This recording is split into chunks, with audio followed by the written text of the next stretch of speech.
I am not Nightwing. This is dedicated to all of those who asked me if I could do better. My answer? Judge for yourself. And many thanks to all the fanworks that made this possible. When fanworks are unsigned, I will give you credit. If I don't, either I couldn't find your name, or you're so good that I thought you were official. In the days of old Krypton, there were two mighty gods. The Flamebird was charged by Ra with destruction of all that was created, and the Nightwing ushered in the cool stillness of rest. The two were equal and opposite, and yet were together in love. Through every cycle of Krypton they would be born and find each other through all eternity. Little Mar'i Grayson listened intently as her Uncle Clark's rolling bass took her far away. He was good at telling stories. As Clark tucked her in for the night, she snuck a peek over at Jonathan. He was sleeping like a rock. She could never understand how he could sleep at these sleepovers. Mar'i then looked up at the sky. An aurora beamed through the crystal ceiling. Light glimmered over the collected trophies and treasures of the galaxy, more wonderful than any museum.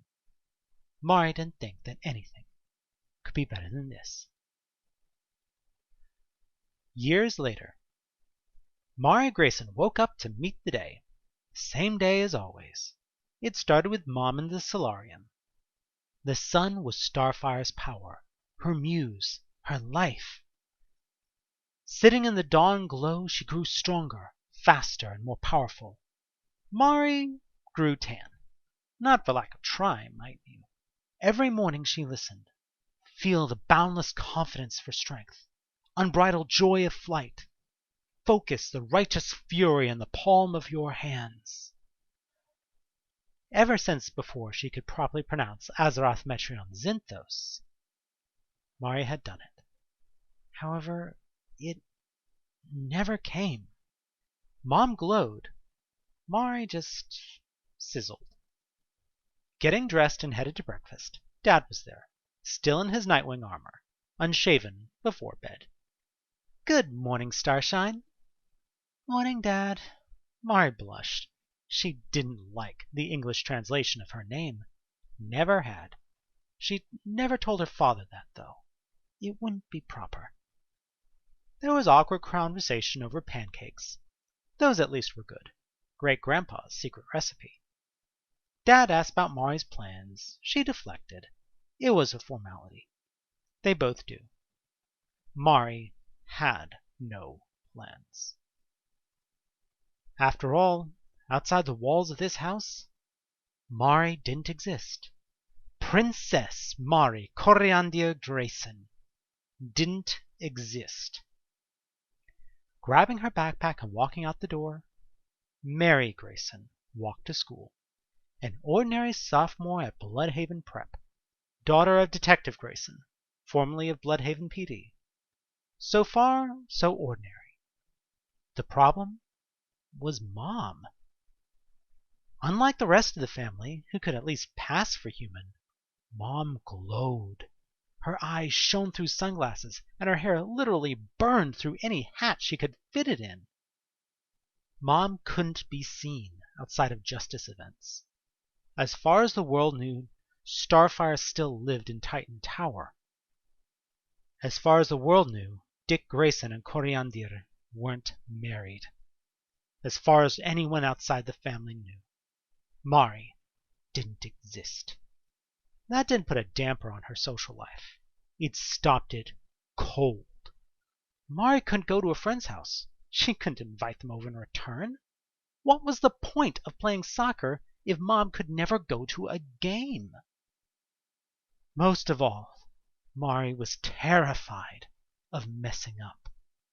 What would happen if she referred to Superman as Clark? Grandpa Batman?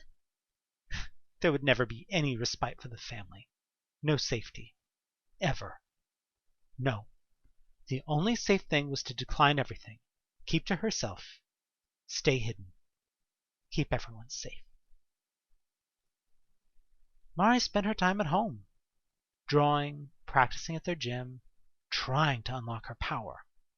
Friends happened to other people. The only real friends she had were Jonathan and Rex. but they were out in Metropolis. She checked her phone. The half-human group chat was lively. "Great! Mom grounded me for going on patrol before finishing homework." "Hey, you can always escape here. Mom thinks grounding people is a violation of Thangarian rights." "But what about Kryptonian rights?" It pained Mayor. At least Aunt Lois could ground John. On the other hand, Rex didn't have to worry about hiding. The wings made that impossible. While she couldn't admit it to herself, she envied both of them. But she couldn't let on how much it hurt. As Great-Grandpa always reminded her, she was a princess, and she had to act like it. "Don't be too hard on Aunt Lois. You see more by walking anyway." There. Non-committal, but conciliatory. Good enough. At school, Mary was bored. Math was easy. English was trivial. Spanish was a joke. Grandpa had made her learn it from the crib, so it was an easy A. Mary's mind wandered. She snuck out the one thing that made her truly happy. A leather-bound sketchbook. Mary passed her fingers on the inscription. "For our little princess, A.P." Beautifully crafted, there was only one topic worthy of its pages. Flamebird. Mar'i had known her alter ego's name before she could remember. The sketchbook was filled with hundreds of costume variants, dozens of situations lovingly illustrated. With and without a crown, of her on Earth, Tamara, even wilder places. This was one aspect she thankfully didn't have to hide. Multiple kids had similar notebooks, but while they were idle daydreams, to Mar'i it was fact. She wasn't waiting on a lightning bolt, but her birthright. That never seemed to come. The days passed, every day like the others, until just before summer break there was a call. "Mar'i Grayson, can you please come to the principal's office?" Mary's heart leapt. What was wrong? She hadn't even had a tardy. Had she slipped? Had something happened? Mary grabbed her backpack and hurried to the front office. Her father was waiting for her. He looked old. There were faint whispers of gray in his hair, like always, but it was his eyes. Mary knew. Any other look could have meant many things. The stoicism of far-off troubles, the rage of vengeance when the family was hurt, the thrill of adventure when something new arose. However, there was only one thing that this look could mean. Wordlessly, Mary embraced her daddy, and the Graysons left Bloodhaven Academy. Mom would meet them at their destination, Gotham. It was a week later that the family gathered. The whole family. Everyone was somber, and most were numb. Even Uncle Clark and Grandpa, the titans of strength, were affected. Mary saw her grandfather looking dejectedly at the empty easy chair where no one else dared to sit. Mar'i was dressed in her league best, but the diadem sat on her brow unheeded. Nothing mattered now. As the casket was lowered in the family cemetery, the marker bore only a single phrase. Alfred Pennyworth, aged 92. Great-Grandpa. A single phrase on the tombstone would have been too much, but a novel not enough. The family had fought monsters, gods, and even death herself, but the one thing they couldn't fight was old age. Uncle Clark spoke a eulogy, but it was only so many words. Aunt Diana said a prayer, but Mary couldn't even tell it was in Greek. Nothing came through. The sad truth was that Alfred had been the only one like her, part of the family, but normal. Now she was truly alone. She couldn't be Princess Mar'i now. Dignity and stiff upper lip forgotten, Mary sobbed uncontrollably into her father. Later that night, Mary sat alone. Most of the family was out on patrol. Probably they wanted to keep working, to keep their mind off the funeral. Even Jonathan was out. Superboy was patrolling with Nightwing, at her father's side. Mari's spot! A fire burned in the fireplace, glowing merrily. It was no comfort. Fire should have been her element. Mary was weak, worthless. The family could swing into action, soar through space, blast judgment from on high. All she could do was draw, doodling pointless, childish dreams, wishing for the magic superpower fairy to zap her and fix all her problems. Her anger rising, Mary screamed in frustration and helplessness. Then she threw her sketchbook at the grate. Her yell of rage squeaked to a cry of panic as she tried to catch the book. But it was too late. The pages blazed and ignited. Years of work. Flamebird was dead, or had never existed in the first place. Mary cried. It was more than she could take. She flung herself on the bed and sobbed for Alfred, for Flamebird, for every dream she had ever had. In a moment of clairvoyance, the plain truth stood out. There had never been a half-Tamaranian before. Her human side was dominant. She wasn't special. Mary cried. For a long time, nothing happened. Then, with a sudden clarity, she opened her eyes and saw her name. The large poster had been framed on the wall since this was her father's room. It was like she was looking at it for the first time. Walking up, Mary looked at it with newfound wonder. Mar'i Grayson, her grandmother, was front and center. The resemblance was uncanny. It could have been a photograph of Mary herself, if she was older, and swinging from a flying trapeze. The Flying Graysons. As a kid, she had found it funny that the name applied to the one branch of her family that couldn't fly.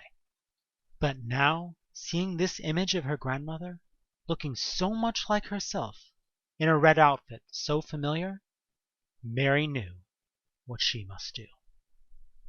She walked down the hall, set her grandfather's clock to 10:48, and walked down more stairs, to the Bat-Cave.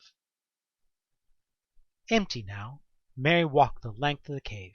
With the whole family in Gotham, even most of the vehicles were out on patrol, and Mary's steps echoed in the cavern. She saw her goal.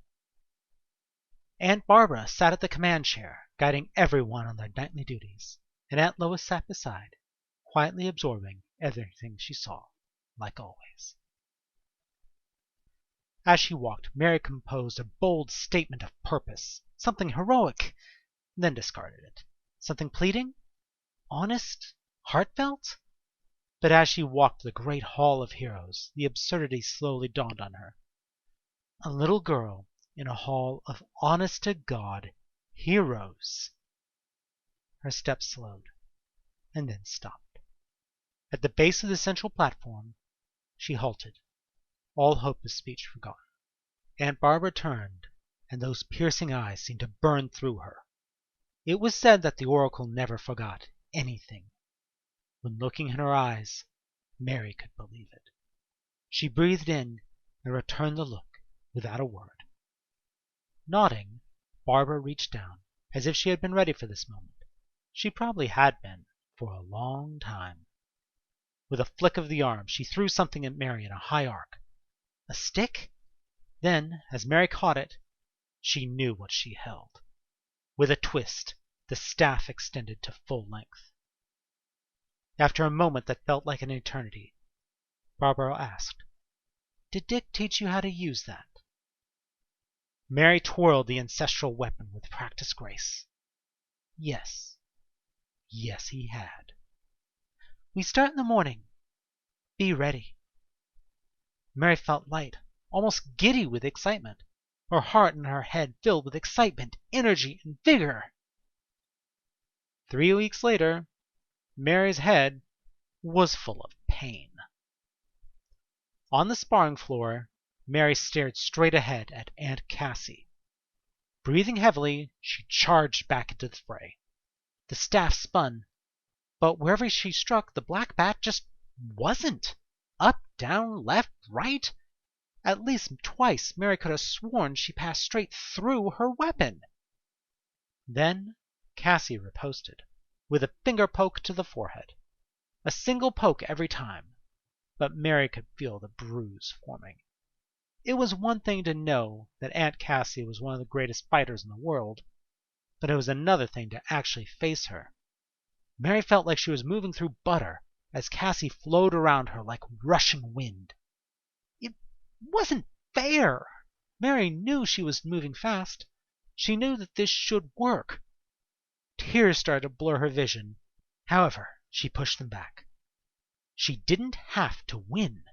This wasn't a battle. Just hit her once, and that would be enough.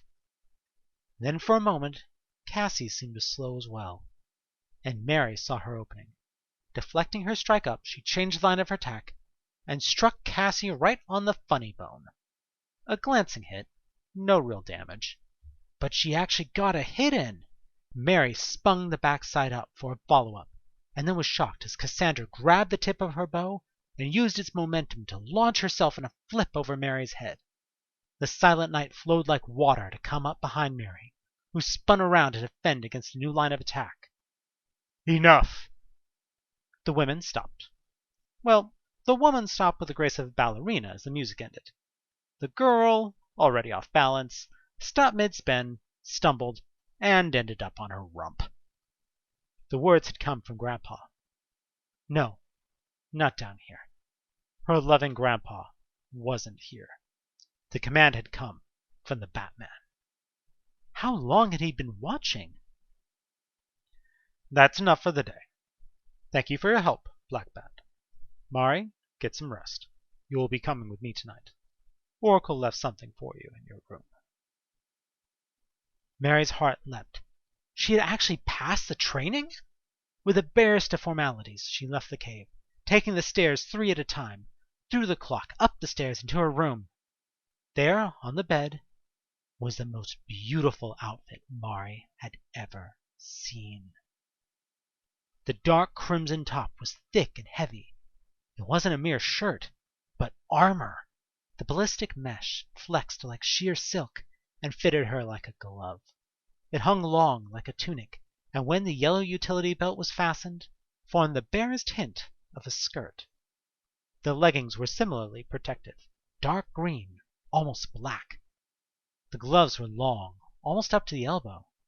The blade catcher fins ran on the outside. The gloves felt flexible and soft when worn, but the exterior was hard, almost a gauntlet. Anyone that she punched with these would stay punched. The boots completed the dark green ensemble, steel-toed, made for running, yet smooth and even. Mary felt that she could outrun the wind. The cape came next, yellow-lined but black on the outside, with a hood for the weather. It rippled down to her knees. She left the hood back. Next, a hairband, sheer black. As Mary put it on, it disappeared into her raven hair, which Mary let fall loose behind her. The final piece, a domino mask, styled into the bat symbol. Mary raised it to her face. Then, and only then, did she dare step to the mirror to see how it looked. Robin stared back at her. The yellow R emblazoned on her chest. Her father's symbol. Mary's symbol. Only one thing remained. Mary searched for something and found it. A dark red lipstick, almost black, completed the look. It was perfect. Until that moment, Mary had never believed that clothes made the man. Clothes were something you wore to look decent or not catch a cold. But now she knew. In this costume she felt powerful, strong. The proper princess and the diligent schoolgirl had faded away into something new. Something amazing. It suits you. Mary jumped out of her euphoric daze to find Aunt Cassie at the doorway. How long had she been standing there? Did no one in this manor knock? Your mother wanted to name you Robin, Cassie continued, as she straightened the cape on Mary's shoulders. It was Nightwing who insisted on a single name that would work in both languages. It took months to agree on their little starshine. Mary was shocked. She hadn't heard this before. The outfit suits you, but remember, you are who you choose to be. You were born into this family. The rest of us chose to wear this suit. No one can put it on you. Only you can take it off. Robin would have a witty retort. Mary thought for a moment, then flipped her hair. If I recall, you were Batgirl, not Robin. Looking back, Cassandra had disappeared. The words echoed in Mary's mind. It wasn't until later that Mary realized that was the most she had heard her aunt say at once in her whole life. Mary sat in the Batmobile, scared, breathless. The earpiece fit comfortably in as Aunt Barbara gave them their objective, but she still had to fight the urge to scratch it. Her head spun with advice, training, words of encouragement, and every possible thought she could ever think at once. Grandpa parked the car, and they grappled to the rooftop. It was an easy block of roof hopping to make it to their target. It was a soft opening for Mary. A jewelry store heist. 5 men, no apparent weapons more than crowbars. The Batman signal. It was showtime. Mary dropped down to the alleyway as the thugs were working on the door, trying to pry the security door off its frame. Stop! It was confident enough, loud enough, she hoped. But even to Mary's ear, the command clearly came from a young girl. The thugs turned and started at the sight before them. They scanned the rooftop for dark silhouettes, but the Batman did not wish to be seen. The leader laughed menacingly. Oh, come on, guys. There hasn't been a Robin for years now. It's just some kid playing dress-up. Go home before you get yourself hurt. You are breaking the law. Drop your weapons. With a sigh, the leader said, You two. Take care of the pipsqueak. Let's get this done. The 2 men came forward, towering over her meager frame, crowbars in hand. She suspected they wouldn't come without a fight. Mary exhaled, remembering her training. Staff straight in the left hand. The right hand hung down, palm backwards. She palmed the batarang for 1 moment till they came to 10 yards. Then she struck. Standard opening number 1. The batarang flew in a graceful curve into the head of the thug on the right. He went down. The one on the left had scarcely had the chance to process what had happened when Mary struck. His attacks were in slow motion as Mary caught the crow hook and twisted. The crowbar went flying. With 3 strikes, Mary swept his legs out from under him. Thug 2 went down hard. The others ran, shouting so much profanity that Mary would have to look it up later. That was easy. She hadn't even broken a sweat. Oracle was happy. Batman had no criticism to give. It was a good night. So it continued. During the day, Mary got trained and trashed by the greatest fighters in the world. At night, the gangs of Gotham learned to fear the new Girl Wonder. 2 weeks in, there was a call. Batman and Mary went to answer. It was Mary's first time against an actual supervillain. Mad Hatter and his Wonderland gang. Well, everyone has to start somewhere. Intel was sparse. Hatter had a big turnover, so there was no telling which positions were filled at the moment. They were holed up in a storage facility on Amusement Mile. Tech was traditionalist in his theming, and Batman was feeling traditional as well. They made their entrance via skylight, without opening it first. Mary surveyed the room through the shards of flying glass. No sign of Hatter. They're Tweedledee and Tweedledum. No special powers, but they like guns. Batman went for them first. The White Rabbit was missing, but the Marsh Hare was there. The outfit was more appropriate for a lingerie magazine than a street fight. Mom would have liked it. The hare fell to a single batarang before she could even draw her pistol. Then the heroes turned on the Walrus and Carpenter. The current Walrus was big. No ID, but it looked like he had been doping with venom. Batman kept him busy while Mary faced off against the Carpenter. She could tell at a glance it was a new one, not Jenna Duffy. This young was younger, heavy-set, and wielded a large nail gun. Mary was confident. She went straight in. Did you know that the standard nail gun shoots nails with over 400 pounds of force and can fire 100 nails per minute? This wasn't a standard nail gun. Mary stumbled back, dropping her staff.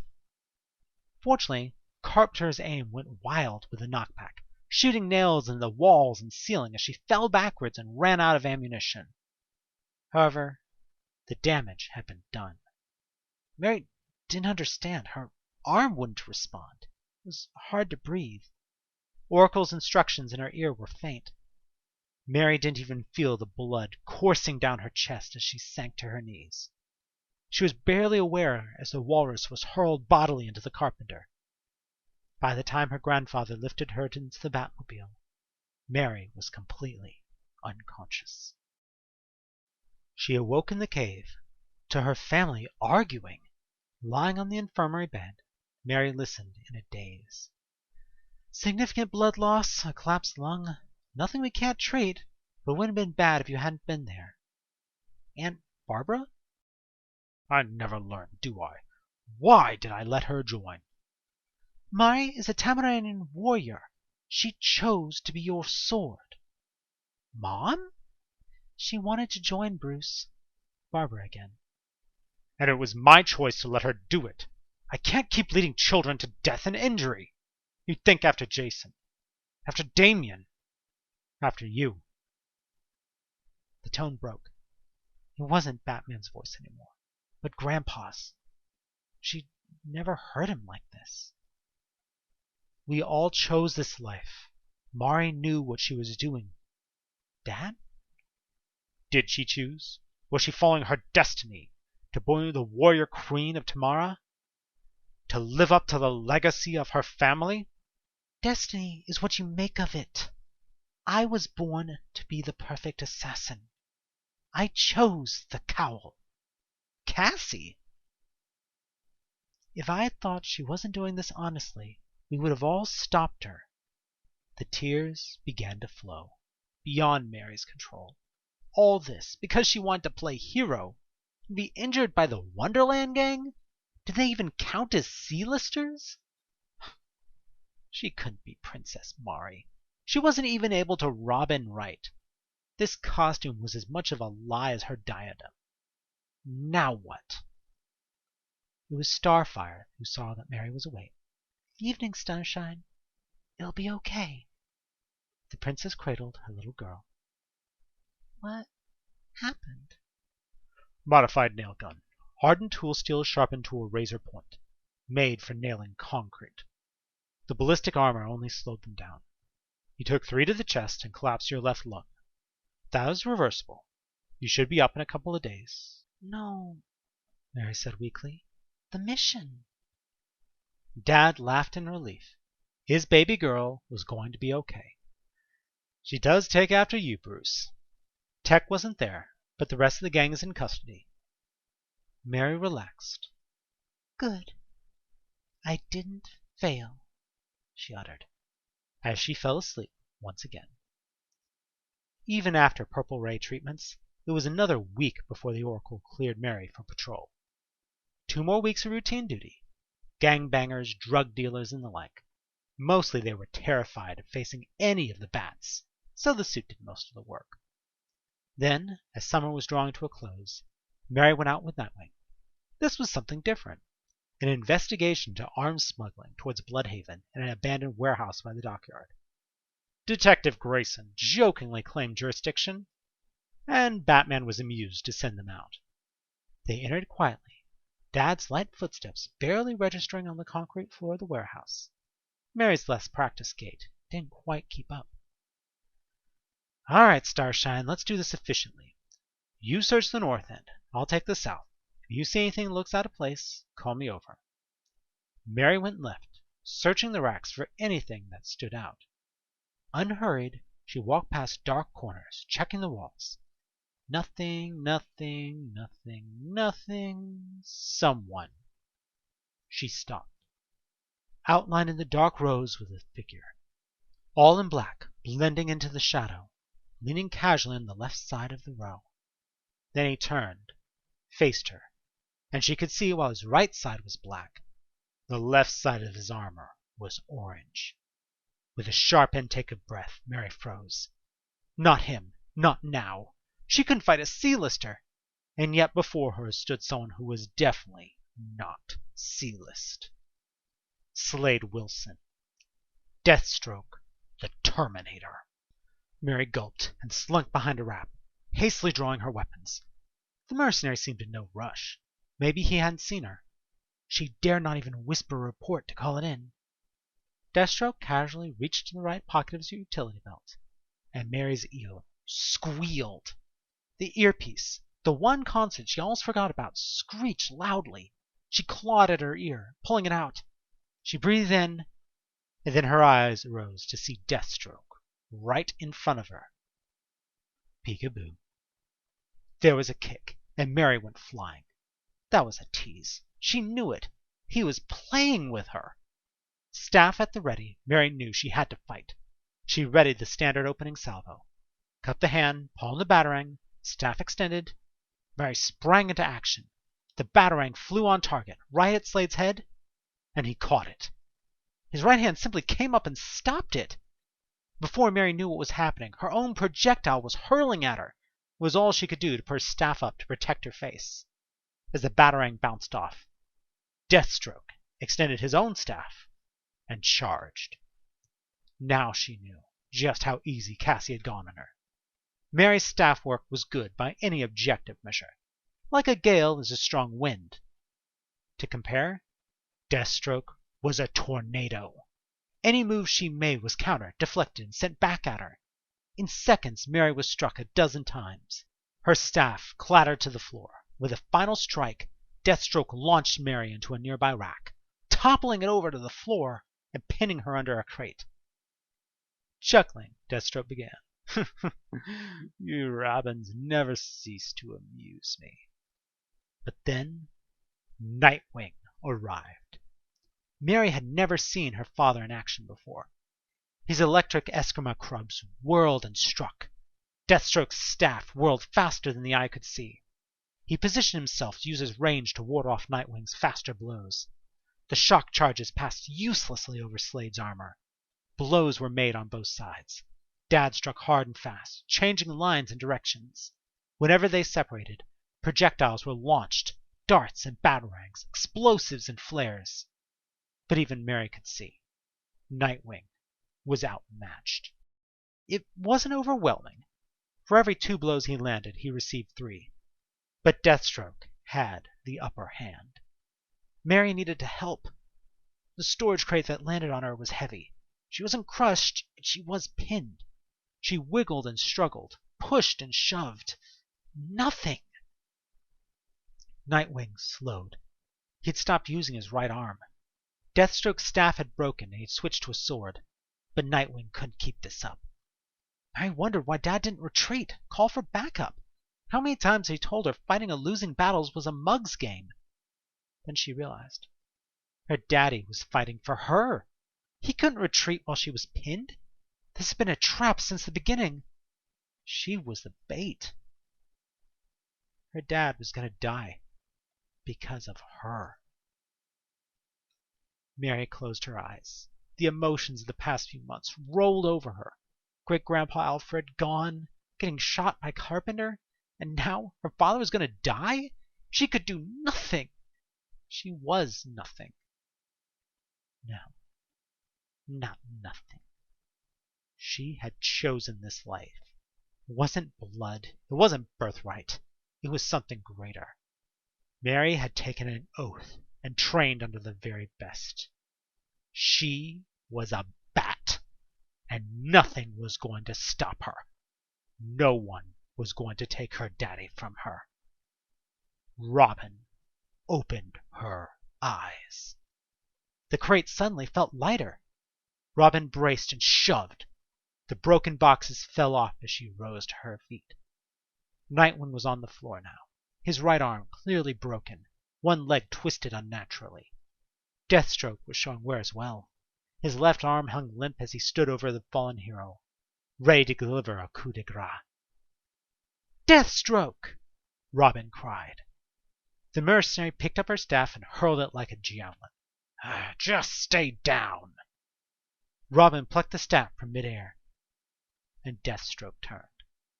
"Well, that's interesting. Whose kid are you, anyway?" Robin didn't answer, but charged.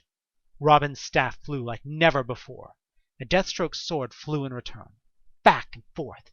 He was only using one hand, but the injured Grandmaster Ninja was still able to fend off most of Robin's blows. She kept up the assault, giving him no time to riposte, but simply parry, parry, parry. Time seemed to slow, and Robin saw an opening. A jab to the hand weakened Deathstroke's grip on his sword, and she swung the back end of the staff up, a blow that should have knocked him back a few inches, given her breathing room. But Deathstroke went flying 10, 20 yards. He landed on his right hand and sprung to a forward crouch. The katana clattered on the opposite wall. However, Robin too had suffered damage. The staff was bent on one end and ripped in half on the other. She dropped her father's now useless weapon. "Oh, seriously, kid, who are your parents?" Robin ignored the question, but she couldn't ignore what was in front of her eyes. What she had done! After all this time, was it really happening? What could she do about it? With all her weapons gone, could she fight this guy unarmed? Mom's words came back to her. Robin cupped her hand, palm backward. She focused righteous fury on the man who had harmed her father, used her as bait, and now just wanted to talk? Focused in the palm of her hand. Robin threw. Deathstroke caught it midair, but it wasn't a batarang. The starbolt exploded in his hand. It couldn't have been stronger than a firecracker, but it was enough. With his hand grasping the explosion, it was a wonder he still had a hand at all. Wilson sank to his knees, his left arm hanging, his right arm cradled. "I yield, kid, I yield." Robin stood at a distance as Deathstroke disarmed, the guns thrown away. His utility belt was pulled off with some difficulty. Slade pulled a small transmitter out of his right pouch, pressed the button, and the ringing in Robin's ear stopped. "Nightwing, Robin, anyone, come in!" Calmly, Robin put a finger to her ear. "Oracle, this is Robin. I have Deathstroke captured, but Nightwing is injured. Please send medical evac." After a moment of stunned silence, Oracle came back on. Please repeat? I'm not sure I copy." It seemed like all Gotham converged on their position. Within minutes, Red Robin and Spoiler had arrived to secure Deathstroke. Cyborg had opened a portal, and Raven was securing Nightwing to a stretcher. As the family pulled Deathstroke to his feet, he took a glance at Robin. With a single line, turned her world upside down once more. "Good job, little Nightstar. Say hi to your mom for me." Uncle Tim pushed him into the portal. But one thing was clear. Mari's existence was no longer secret. But she was also no longer helpless. It was 2 weeks later that Robin stood on a rooftop. Normal patrol through the Bowery. On her own. Mar'i had spent these weeks with her mother, and their daily solarium meditations were no longer quite so fruitless. Mary had then sat beside her father as he recovered, telling stories about the Graysons and his adventures in the circus and Gotham and beyond. They had agreed she should stay in Gotham. With the summer coming to a close, Gotham Academy would start soon. Plus one Grayson. Mari wondered if she should take up drawing again, but not Flamebird. That now seemed to be an obsolete, childish fantasy. No, Flamebird had died. But she then thought on what Deathstroke had called her. Yes, it wasn't "I know who you are" jab, but Nightstar did have a ring to it. One day, maybe. For now, Mari stood on the Gotham rooftops. Mary felt the wind in her hairs. The unbridled joy of flight surrounded her. The flying Grayson leapt from the rooftop, and Robin flew.